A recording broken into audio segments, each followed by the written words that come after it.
Labai sena Volga, sąlyginai, nes jau čia viena iš paskutinių šito šeipo Volga su leistom rankinam. Bet kėbulas gan gyvas, vienoje vietoje yra parūdėjęs, ten posėdinė, kiaurai dugnas matosi, visa kita neblogai.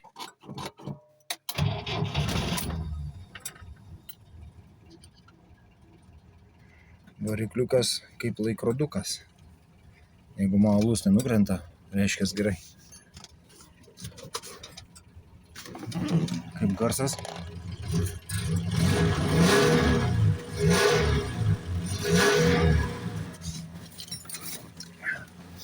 Mašina stovėjus daug metų. Galite suprast pagal padangas, kiek jinai stovėjus.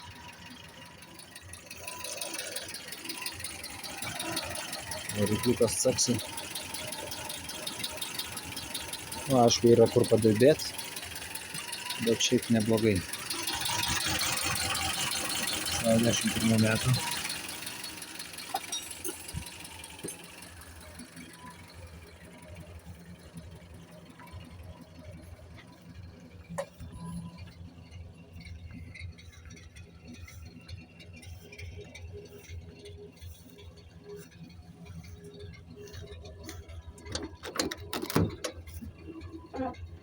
Detalių kalnas dar.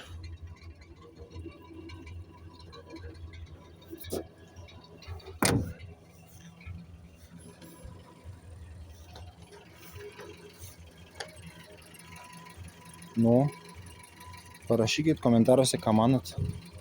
Verta restauruoti ar neverta. Važiuoja gan gerai, sakyčiau. Problemų nėra, stabdžiai veikia, viskas veikia. Aišku, ratus pasikeisti, padangas. O šiaip tai gan smagi mašina. Traukia neblogai. Aišku, vėlgi sąlyginai neblogai. Pagal tą motorą, pagal tą mašiną tai neblogai. Pagal naujas mašinas tai nieko gero.